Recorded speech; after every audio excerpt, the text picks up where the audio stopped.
Good evening, dear listeners. This is your host, George, and you're tuning into Murders with George.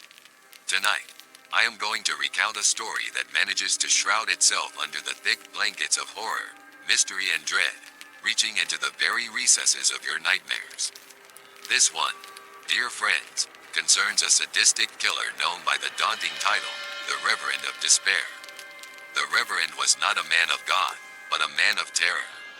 It was the spookiest of small towns, Elm Creek, isolated by leagues of chilling woodlands, where his dark shadow played upon the hearts of its residents.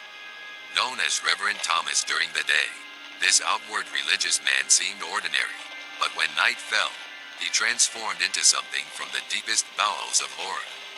Every night, peculiar events would plague Elm Creek. Glassy-eyed porcelain dolls would appear on doorsteps, innocuous during the day, but at night, their dead eyes would glow with an eerie, unworldly light. The serene town turned into a playground of terror every night, the dolls whispering chilling lullabies to their reluctant owners, reducing grown adults into whimpering children. The fear grew palpable. The townspeople yearned for salvation, and they sought answers from their one spiritual guide, the terrifyingly deceptive Reverend Thomas.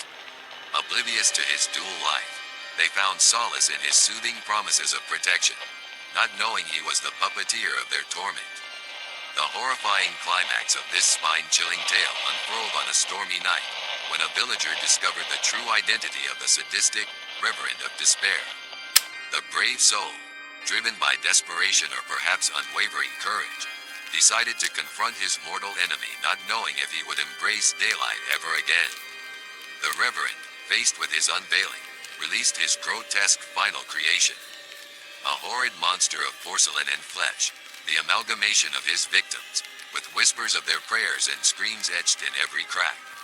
As dawn broke, Elm Creek found freedom from its tormentor but bore the scars of a nightmarish spectacle that would haunt their dreams for years to come. Today, perhaps the only remnants of this tale are the weathered signs marking the deserted town, and discolored porcelain shards that emerge occasionally from the earth, singing lullabies of an old terror. Just remember, next time you see a porcelain doll, dear listeners, you might want to question where it truly came from. That's it for tonight's episode, from Murders with George. Thank you for lending your ears to this chilling tale, and remember, the shadows are darker when you're alone. Sleep tight.